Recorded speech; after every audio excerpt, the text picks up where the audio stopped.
Olá pessoal, meu nome é Suelane. Eu irei dar abertura. Olá pessoal, meu nome é Suelane. Olá pessoal, meu nome é Suelane. Eu irei dar abertura à apresentação deste trabalho, o qual iremos falar sobre exames de bioquímica clínica com ênfase em uroanálise, relatando sobre os conceitos, valores de referências, equipamentos utilizados e materiais utilizados para a análise de exames como ureia, creatinina e exame analítico de sedimentação. Esse exame é para avaliar a função renal, pois é de extrema importância tanto para diagnóstico como para a prevenção, que é o prognóstico. Existem diversos biomarcadores, como a ureia, creatinina, urobilinogênio, hemácias e outros. A ureia, principal metabólito nitrogenado derivado da degradação de proteínas, é livremente filtrada pelos glomérulos, mas parcialmente reabsorvida por um processo de difusão passiva, que é dependente do fluxo urinário. O estado de hidratação e a dieta daquele indivíduo são determinantes para a concentração da ureia, que também pode ser influenciada por outros fatores, como o sangramento gastrointestinal, porque pode elevar níveis sanguíneos da ureia através da digestão e da absorção de hemoglobina, que é a proteína do sangue. O uso de medicamentos como os corticosteroides, pois ele pode inibir a secreção de do hormônio antidiurético, que é relacionado ao volume da urina. O material utilizado para essa análise é o soro sanguíneo, a urina recente, ou de 24 horas, ou de acordo com a solicitação médica. A creatinina é um produto residual da creatina e da fosfocreatina, oriunda do metabolismo muscular e da ingestão de carne. A determinação dessa amostra de sangue e urina são de testes de avaliação da função renal. Então, aproximadamente 98% da creatina é mantida no músculo e 1,6 a 1,7 é convertida em creatinina por dia e excretada pelo rim. Então, é um biomarcador grave de insuficiência renal, porque se a capacidade do rim de filtrar o sangue for afetada, a concentração de creatinina vai se elevar. E a geração da creatinina é proporcional à massa muscular. E a massa muscular, ela não é igual a pessoas de idade diferente, sexo diferente, raça diferente, tá? Então isso vai variar de acordo com esses aspectos. O exame analítico de sedimentação, que vai fornecer informações importantes do monitoramento de doenças renais, do trato urinário, do metabolismo daquela pessoa. Ele é feito de maneira simples, com exame físico, químico e microscópico. O físico, que pode determinar a cor, o aspecto daquela urina, se está turva, amarelo citrino e por aí vai. Vai depender do estado do material. A análise química, que é feita pela análise de pH, densidade, proteína, hemoglobina, glicose. E o exame microscópico, que ele vai analisar o sedimento após a centrifugação, que é o que vai ficar no fundo do recipiente após o descarte do sobrenadante. E então vai ser analisado os elementos figurados, células epiteliais, cristais, cilindros, dentre outros. Meu bom dia, meu boa tarde, meu boa noite aos meus amigos de turma e ao professor Salazar. Aqui quem fala é Gustavo Vasconcelos, RA 35065. Nesse estágio da nossa apresentação, eu gostaria de abordar sobre patologias, né? Patologias essas relacionadas ao aumento ou deficiência de certas substâncias como ureia e creatina. E também falar um pouco sobre o exame específico para isso. Ureia. O que é ureia? Ureia é o metabolismo de proteínas que libera amônia. E essa amônia ela é convertida pelo fígado, se transformando em ureia. Ok? Agora que vem a palavrinha difícil. Ó. Os glicocorticoides ele tem um efeito anti-anabolítico. Ok? E os hormônios tireoidianos têm ação catabólica sobre o metabolismo dessas proteínas. Mas os dois eles atuam ali na taxa de ureia sanguínea, tá? Se ela está mais alta, se ela está mais baixa, não importa. Os dois estão trabalhando juntos ali de mão dadas, ok? O aumento na taxa de ureia sanguínea pode ser observado em dietas ricas em proteínas, insuficiência cardíaca congestiva, que a gente chama de CC, o nefrite, insuficiência renal aguda, carcinomas do trato urinário ou através da idade elevada, ok? As elevações da ureia também podem ocorrer por catabolismo proteico elevado, febre, septicemia, estresse e queimaduras. As causas renais da elevação da ureia são nefrites, pielonefrites e insuficiência renal aguda ou crônica. As causas pós-renais são obstruções do trato urinário, através de cálculos, carcinomas ou polípulos, né? Já a diminuição da ureia está relacionada à insuficiência hepática, ou seja, hemorragias graves, né? Aumento da diurese, a pessoa vai trabalhar muita diurese, suor, aquela vontade de urinar constante, a redução também do catabolismo proteico, vai gerar, né, uma certa deficiência ali na catabolização de certas proteínas.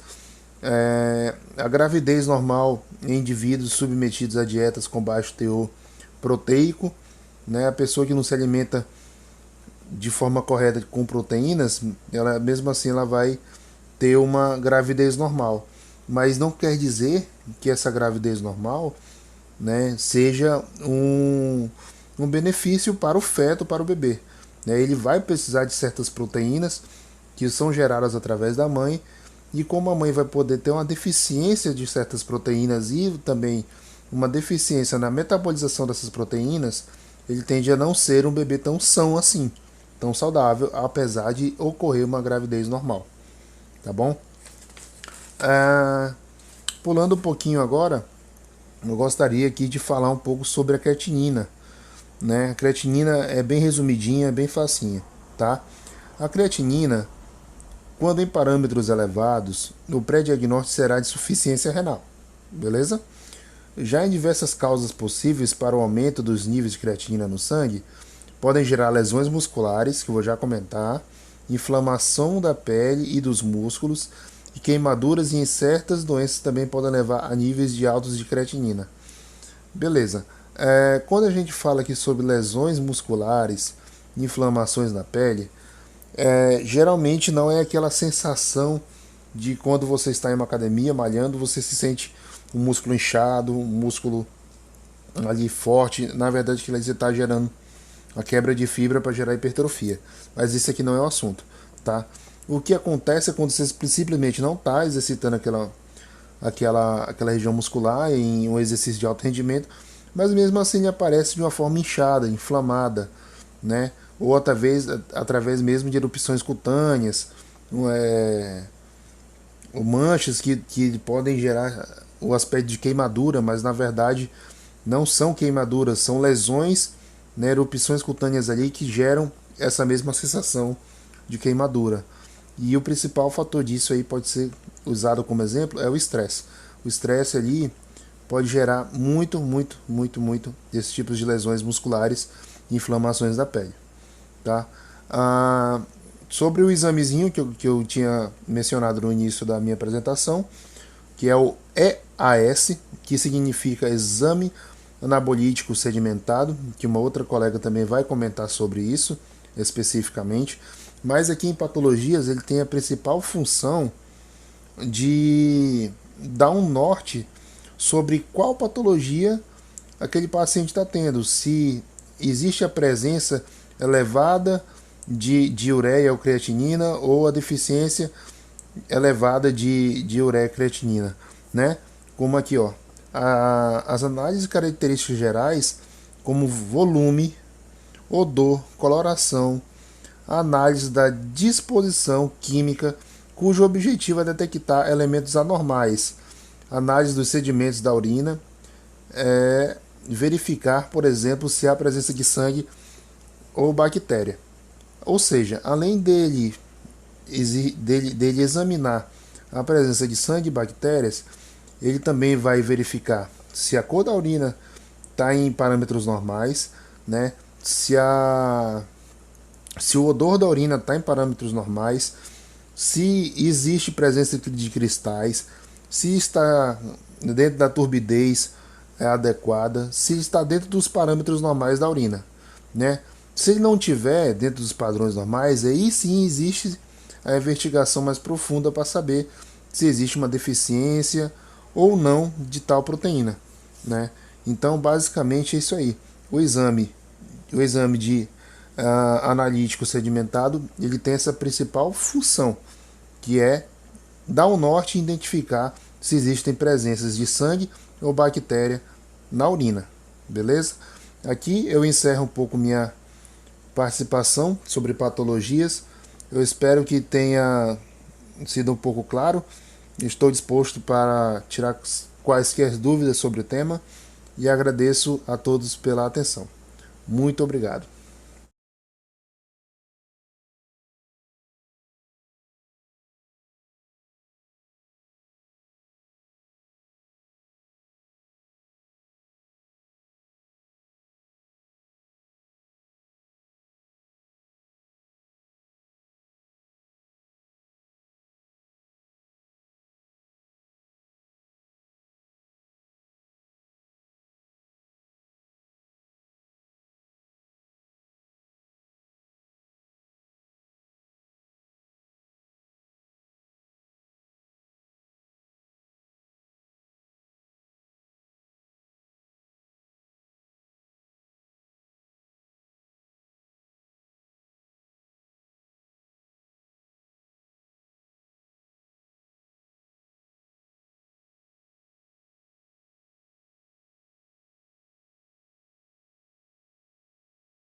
Então, pessoal, como já foi mencionado pelos colegas anteriormente, para a realização dos exames que nós estamos apresentando para vocês, é necessário a utilização de alguns equipamentos, uns mais específicos, automatizados, e outros mais manual, né? É realizada uma análise mais minuciosa, com uma atenção maior e demanda mais tempo também, que é o caso do microscópio e das fitas reagentes. Esses equipamentos, eles são essenciais para uma análise fidedigna. E começando pela primeira imagem que vocês estão observando na tela, esse primeiro aparelho, ele é um aparelho da marca Mindray, ele é especificamente um BS-230, na qual é um analisador clínico químico de mesa multifuncional. Isso significa dizer que ele faz análises clínicas de materiais sanguíneos, no caso o soro, né? Esse material, ele é centrifugado após a coleta, ele é esperado um determinado tempo para que ele coagule dentro do tubinho de gel separador, que é os tubinhos de bioquímica. E após essa coagulação, esse tubo vai ser colocado na centrífuga, que é esse aparelhinho verdinho que vocês estão observando, ele é o penúltimo na tela. É uma centrífuga e ele vai ser centrifugado por um período de 5 a 10 minutos, né, dependendo da centrífuga, da rotação e da marca do equipamento, né, dependendo da programação do equipamento, demora de 5 a 10 minutos. E a rotação é em 3.200 rotações por minuto. Após essa centrifugação, vai gerar um soro, e esse soro é o que a máquina vai utilizar para sugar e injetar reagentes, e para fazer análise é necessário esse procedimento. Não é demorado e é um equipamento que tem um rendimento de 200 testes por hora, então ele tem a capacidade de analisar 200 testes por hora. Então, geralmente, nos laboratórios, existe um equipamento com mais ou menos essa capacidade de 100 a 200 testes por hora a serem analisados, né? Então, é necessário, de extrema importância, ter um equipamento desse em um laboratório, pois a rotina do laboratório em análises clínicas de bioquímica é muito grande. A segunda imagem, ela retrata, na verdade, um analisador de urina da marca Urivision, o AMA, na verdade. Ele é um dispositivo que ele integra o sistema óptico moderno e a microeletrônica, né? E algumas outras tecnologias avançadas. E a quarta imagem, né? O quarto equipamento que vocês estão vendo na tela é um equipamento chamado centrífuga, né? Essa centrífuga, como o próprio nome já diz, ela realiza a centrifugação de um determinado material. Essa aí que vocês estão vendo, verdinha, ela especificamente é para a centrifugação de urina, né, em tubos cônicos. Então, coloca em torno de 10 ml um tubo cônico, é balanceado, né? Tem umas cubetas dentro delas, dependendo da marca, dependendo do equipamento. Tem 4 cubetas com 5 espaços em cada uma, tem outras que tem 10 espaços, então tudo depende de qual equipamento você está usando, de qual marca, né? E essa centrífuga, ela serve para essa centrífuga, ela serve para a centrifugação tanto de urina quanto de materiais sanguíneos, tá? Então, para sangue, a gente vai utilizar a centrífuga para separação de soro ou de plasma, e a urina é para sedimentação mesmo da urina, né? Caso o material seja analisado no microscópio. Caso contrário, se tiver um equipamento automatizado, que hoje em dia já tem vários equipamentos automatizados, né? A urina não precisa nem ser centrifugada. O aparelho por si já faz uma análise sem sedimentação, somente com o sobrenadante, né? Essa centrífuga, para análise de urina, ela deve ser programada em 1.600 rotações por minuto, num período de 5 minutos, mas varia muito de marca, né, de equipamento e de laboratório também. Tem laboratórios que utilizam uma rotação maior, um tempo maior também, mas em geral é 1.600 RPM no intervalo de tempo de 5 minutos. E para a centrifugação de material sanguíneo, é uma rotação de 3.200, né? 3.200 para 10 minutos, ou 3.500 para 10 minutos. E por fim, o microscópio, né? Assim, o microscópio, ele é o pioneiro, né, na análises clínicas. Ele é muito utilizado nos laboratórios, é um equipamento indispensável. Ele é utilizado tanto para análises urinárias quanto para hematológica, citológica, microbiológica, então ele tem uma gama de objetivos. O microscópio ele é um instrumento que irá permitir, né, a observação de objetos não perceptíveis a olho nu. E isso se consegue mediante um sistema óptico composto por lentes de cristal que atravessam pela imagem, no caso pela lâmina, o objeto e faz uma ampliação do material a ser analisado. Bom, agora vamos falar sobre os valores de referências, né? Sobre os exames que nós já estamos mencionando desde o início do trabalho, da apresentação. Então, agora sobre os valores de referência da ureia. A ureia ela tem o valor de referência específico para cada material a ser analisado, né? Tanto no sangue quanto na urina. E na urina ela se divide em urina recente, que é a urina rotina, de primeiro jato ou jato médio, né? Que é aquela colhida pela manhã, ou com uma retenção urinária de 2 a 4 horas. E valor de referência também para a urina de 24 horas, que também pode ser analisada. Essa análise, né, esse valor de referência, ele vai mudando tanto para o material quanto para a idade do paciente. Em adultos, como vocês podem estar observando, o valor de referência de ureia no sangue, ele fica variando entre 19 a 49 miligramas por decilitros, né?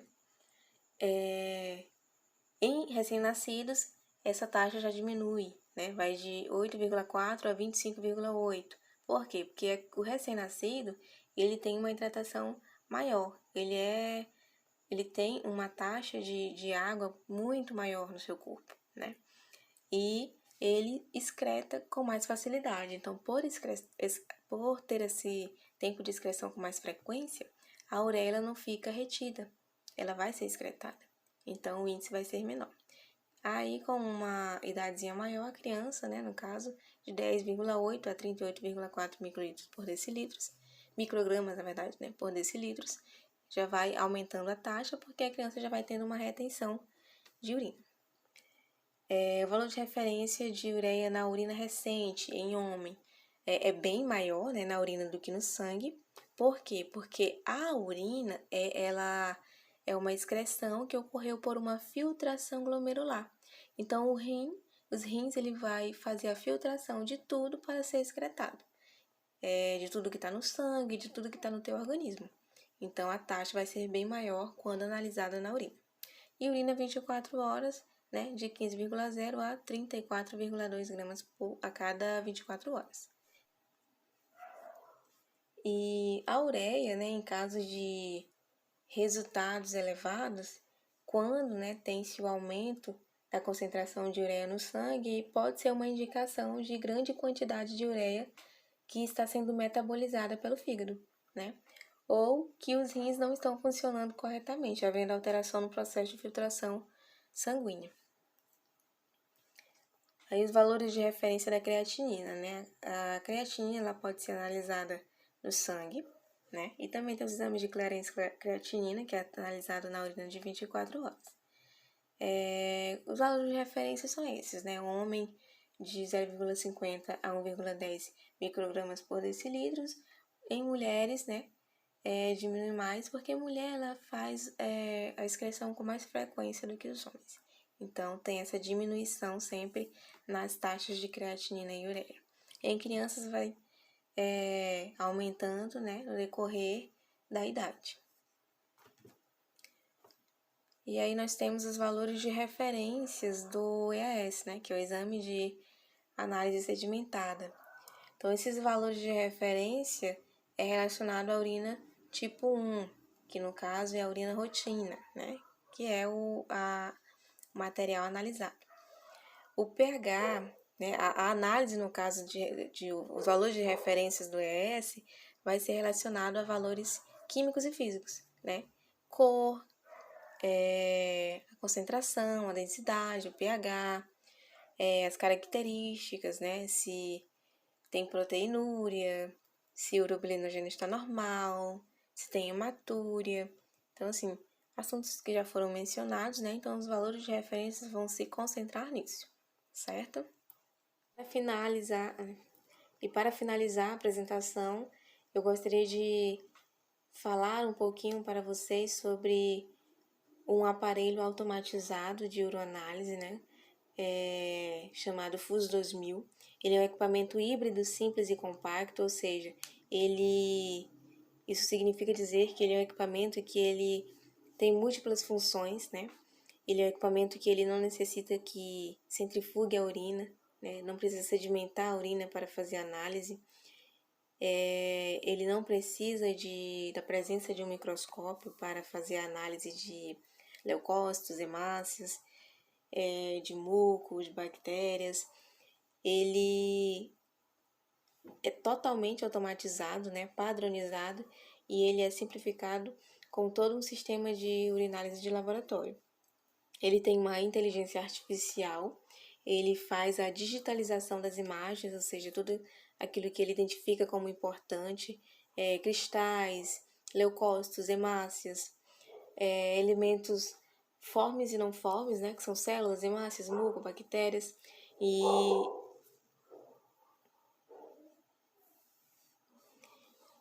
Então, ele é um equipamento muito eficaz, ele é um equipamento que ele dá uma agilidade, né, no processamento do material de urina, ele possibilita uma análise muito minuciosa, eficaz, né, muito fidedigna também. Foi comparado ele com a análise do bioquímico, do biomédico, e toda a análise que foi realizada com ambos os equipamentos, tanto com o FUS 2000, que é o equipamento automatizado, como também com o microscópio. Então, a análise foi avaliada e identificou-se que ele é 100% eficaz, sim. E, além disso, ele tem uma análise muito rápida, o que antes poderia demorar uma análise de urina rotina de uma só urina, né, de um só paciente, poderia demorar de 15 a 20 minutos devido ao processo de centrifugação, passagem das fitas,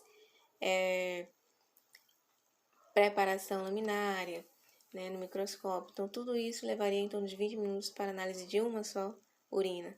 Ele faz isso em 7 minutos. Então, assim, ele é muito, muito, muito mesmo eficaz.